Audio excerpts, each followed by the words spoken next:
Well, it's an early morning. Not really, it's already about to be 10 o'clock in the morning. Got my parents behind me. We are ready to start a new adventure today. It is Tuesday, the 27th, and we're heading off to do our first tour of today, which is the Arlington Cemetery.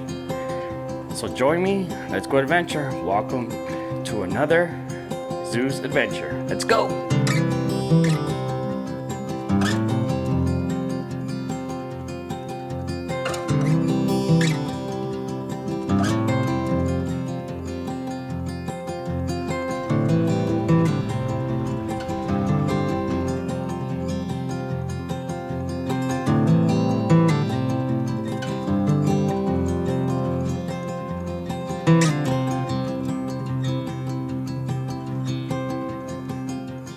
Are we all well rested? Well rested. How about your mom? We did end up staying in last night. We didn't go back into DC like we said we were gonna do.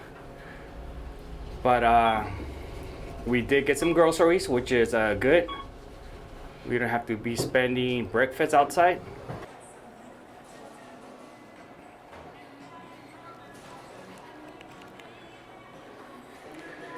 Yeah, so hopefully we have more energy today. I feel like I hadn't got adjusted to the time change.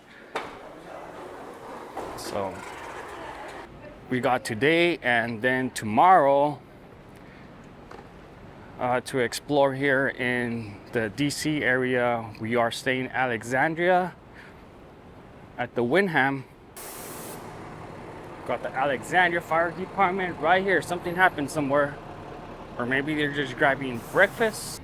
And like I said in my other videos, cool thing is that we're right next to the metro system here in Alexandria.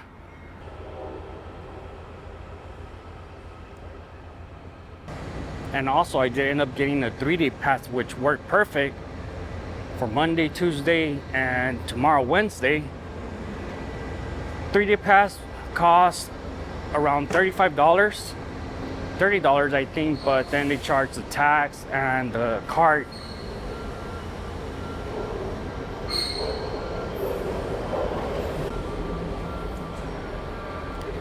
This is a card right here, Smart Trip.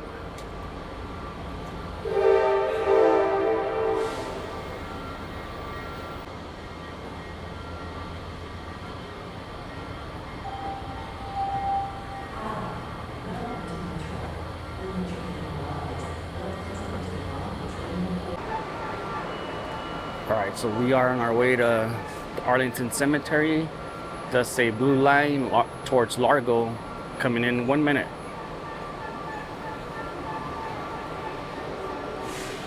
There's the King Street Old Town Station. Our resort is just right here. And here comes our metro line. We're taking the blue line today.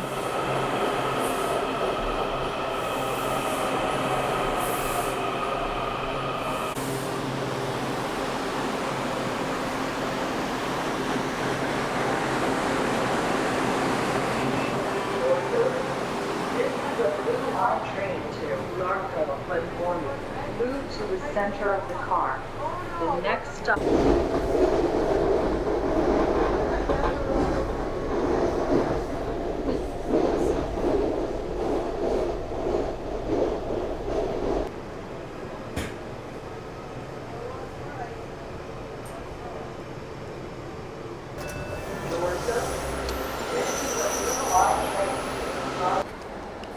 Okay, something I want to point out is that I rarely mention it, but again, this channel is not really a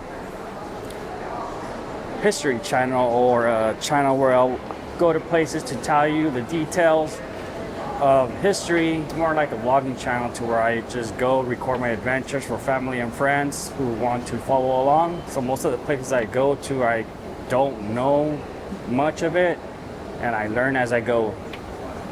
So yeah, we are in Virginia for a whole week.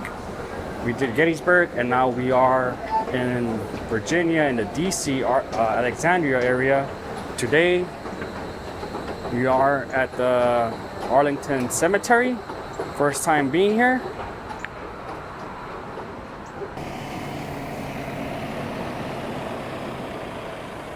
And yeah, so for those that are not friends yet, thank you for watching the channel or landing on this channel and watching it. I like to make new friends, so leave a comment at me on Instagram. It's Zeus, ITS, and let's go adventure together. We are gonna start off doing one of the trolley tours. Not this one, but it's more like a tram. It'll take us through the most popular areas. I think I paid probably like $20 for each ticket. There's about 400,000 people buried in its 639 acres here at the cemetery. Another president that is buried here besides JFK is William Howard Taft. Like I've said in my previous videos that I am on a mission to pay my respects to presidents when I'm around the area, if there's one buried near the area. And so two presidents who will be visiting today. So before I visited George Washington, Thomas Jefferson, Gerald Ford. Now we're gonna pay our respects to JFK and William Howard Taft. Or on the passenger side, the right-hand side of the vehicle. On the passenger side, rows upon rows of standard grave markers. These grave markers are given to the families of the service members by the Department of Veterans Affairs at no cost. They weigh approximately 230 pounds and are made of Vermont marble. They are 42 inches tall, 24 inches above ground, 18 inches in ground, 14 inches wide, and 4 inches thick. On the driver's side, you're looking at the back side of these grave markers. You may see the name of a spouse or dependent child. Behind the small fir tree here, original entrance to Arlington National Cemetery. Seneca Creek sandstone from the same quarry that produced the Smithsonian Castle downtown. The quarry had been purchased for the United States Army by Montgomery C. Meigs, who you'll learn more about later in the tour. The gate is named for General George B. McClellan, who had the honor of having been hired twice by Abraham Lincoln, and having been fired twice by Abraham Lincoln. Colorful grave markers, different sizes, shapes, and colors. These privately funded grave markers here in Section 10 and other sections throughout the cemetery were paid for by family or friends and are no longer installed here at Arlington since 2017 out of space and maintenance concerns.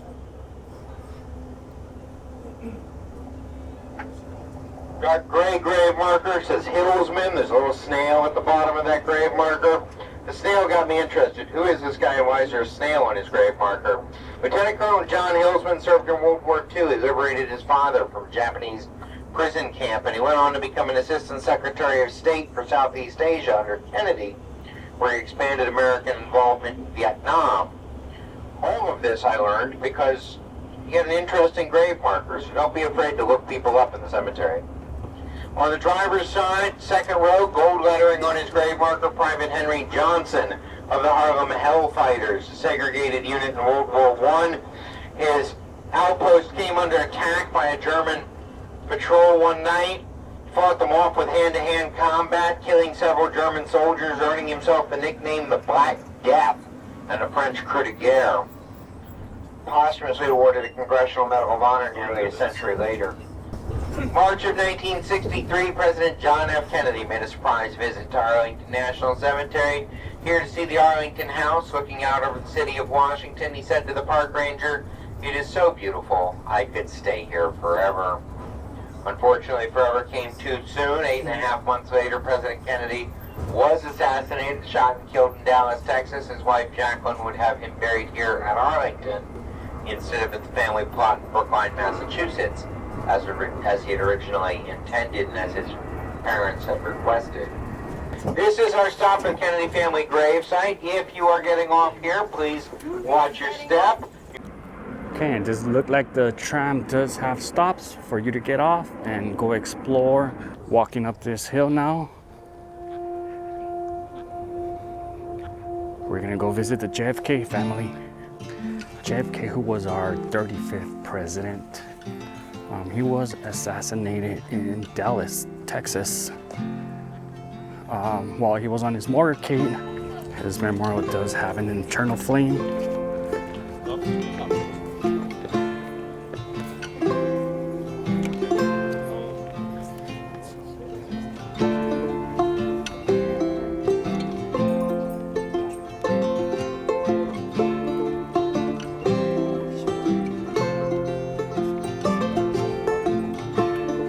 Yes, John F. Kennedy, 1917 to 1963.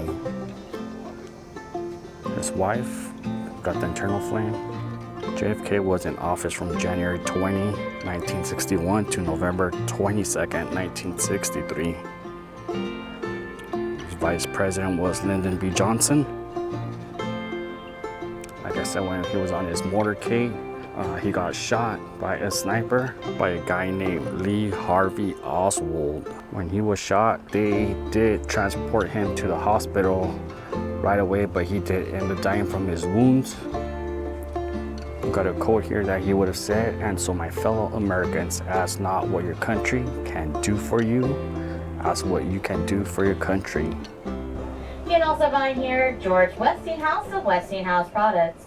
Served both in the Army and the Navy during the Civil War. He is the inventor of the air brake, and his motto was, "Be sure it is Westinghouse." Coming back on the driver's side, we're leaving Section 2 and going to Section 7. There lies 5-star General George C. Marshall. George Marshall is known as the father of the Marshall Plan. Now, he wrote in the Marshall Plan to help war-torn Europe after World War II stabilize its economy. For its over the Marshall Plan, he was granted a Nobel Peace Prize. He is one of 2 Nobel laureates late last year. In Section 7A, go look for a tall brown marker fitting for the brown bomber, Joe Louis, a heavyweight boxing champion in the 30s and the 40s. Next to him will be a standard white marker actor Lee Marvin, as such films with the Dirty Dozen. Center 7A, black marker the rocket on it, Apollo astronaut Alan Russo's final resting place. Now we're going to go behind the two of the unknown. Please show a moment of silence. I reset for the unknown. Gentlemen, if you would, please remove your hats.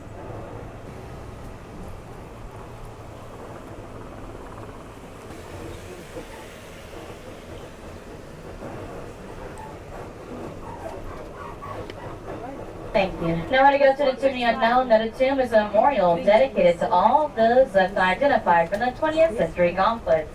This includes World War I, World War II, Korea, and Vietnam. 4 crypts, one for each of those wars. How the Vietnam crypt is empty, and I'll get back to why it is in a moment. Guarded 365 days a year, 24/7, no matter the weather, by the Old Guard, also the 3rd Infantry Regiment. Right now on the passenger side, soon to be on the driver's side, those markers going up the hill are really close to each other. They are cenotaphs, which means empty graves. These are to commemorate those who are eligible to rest here, however the remains are never recovered. Such as in Section C, 5 markers of the 5 Sullivan brothers. The 5 Sullivan brothers set sail on the USS Juno during the Second World War. However, the Juno did sink. Mrs. Sullivan lost all 5 of her sons that one day. For her loss, and many others like her, we now have the sole survivor policy that states that no sibling should ever serve in the St. Peter War. The tomb does have some very strict rules. They command complete silence in the presence of the tomb. You must remain standing in the presence of the tomb. No flash photography, no chewing gum in the presence of the tomb. The Citadels remind you it's a place of silence and utmost respect. Top of the hill, that tall column with an eagle on top, that's the Spanish-American War Memorial.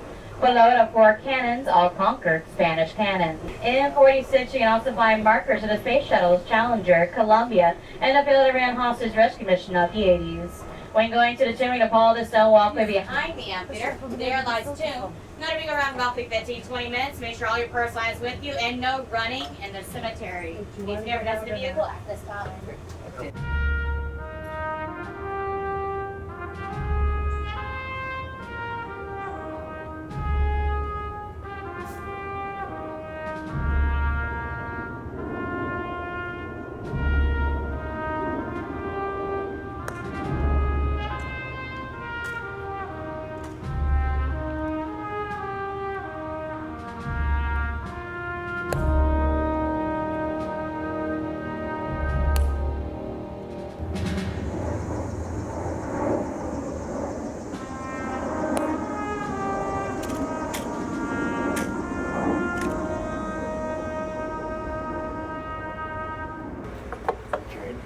Alrighty, heading on out to our next stop, the Arlington House. As we head on out, coming up, driver's side, you're going to see a tall cross. It is going to be the Canadian Cross of Sacrifice, dedicated to Americans who helped serve in the Canadian Armed Forces during World War I and World War II. As we cross this intersection, on the driver's side is going to be section 13. Here you'd be able to find the final resting place for George Washington Parke Custis and his wife, Mary Lee Fitzhugh. Mr. Parke Custis was the original landowner of all of these lands prior to it being a cemetery, back when it was an 1,100-acre livestock plantation. He would inherit all of this land when he was about 6 months old. He was a little too young to run these grounds, so instead, his grandmother would help administrate them until he was old enough to do so himself. His grandmother's name would one day be known as Martha Washington. His step-grandfather is our founding father, George Washington. Mr. Parke Custis would grow up to love and respect his step-grandfather so much he would create a memorial for him known as the Arlington House.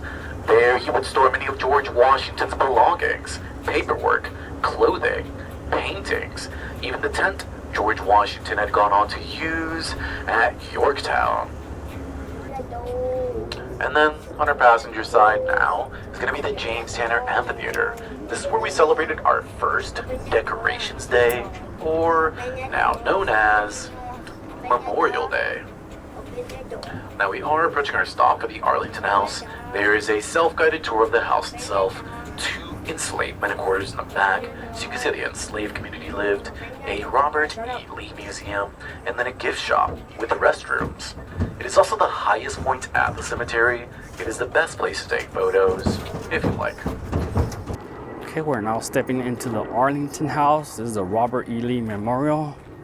So we did just end up leaving the Tomb of the Unknown, where a soldier guards the tomb 24/7, even through snow and any weather condition. Just gotta keep as quiet as possible, or else the soldier might say something, might yell at you.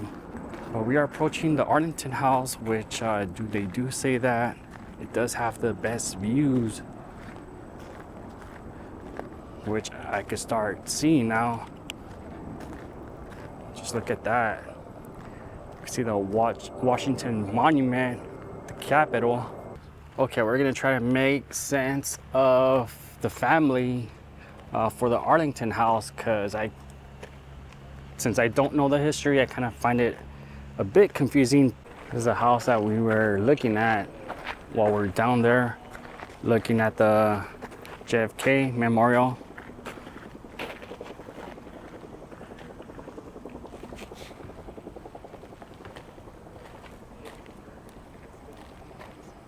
Okay, we're gonna go check out and see what's inside. I begin every Ranger talk with the family tree at Arlington House because it gets really confusing. A lot of people still have questions about Robert E. Lee and George Washington and grandson or step-grandson or cousin and all these things. And I think this is probably the best way to kind of just do an introduction of where we are today. The history here at Arlington House goes back to the first family of the United States. Before Martha Washington is married to George Washington, she has a first marriage to a man named Daniel Parke Custis. Mr. Custis is about 20 years older than Martha, but he's very wealthy. They're going to get married, have a few children. Custis passes away. Martha now becomes one of the wealthiest widows of Virginia, and then she remarries to our first president, George Washington. They live down at Mount Vernon, about 20 miles south of here, and they raise her children, and one of her sons is listed here because he's very important to this history here, because he purchases 1,100 acres to be known and developed as Arlington. Today, the cemetery here at Arlington is only a little over 630 acres, 639 acres. So if you could imagine the property that John owned, and later the plantation that his son would own, was almost double the size of the cemetery here at Arlington. John does not get to develop the property. He also dies in his early 20s from camp fever during the Revolutionary War. And he leaves behind his son, another child, and his wife. And when he does die, his son and his daughter are going to be adopted and raised by George and Martha Washington. So biologically, there's no relationship between George Washington Parke Custis, but when his dad passes away, he is adopted and raised by George and Martha Washington. So the Washingtons raised Martha's children, and then later 2 of her grandchildren. So Custis grows up at Mount Vernon, just like his father did before him. All he knows to be mom and dad are George and Martha Washington. And when he's old enough, he inherits the 1,100 acres of Arlington, as well as a few hundred enslaved human beings. And then he has those human beings begin construction here of this house. Arlington began construction in 1802 with the north wing, south wing, and then this big centerpiece directly behind me. It would take about 16 years to complete. And when Custis finishes Arlington, he turns this house into a memorial, into a museum for George Washington. He buys the deathbed of George Washington, silverware, paintings, everything that he could possibly afford belonging to Mount Vernon, because remember, he's not in Washington. He's not inheriting any of it. He has to spend his own money, would spend a fortune turning this house into a memorial, a museum for George Washington. And he has a family here at Arlington.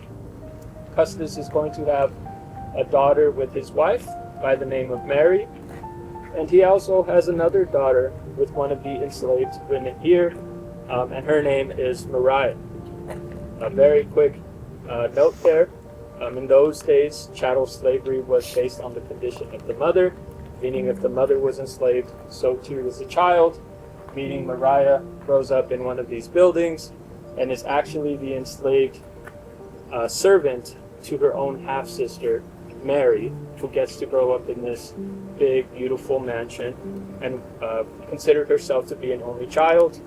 And in 1831, Mary is going to marry a young United States Army officer from Virginia by the name of Robert E. Lee.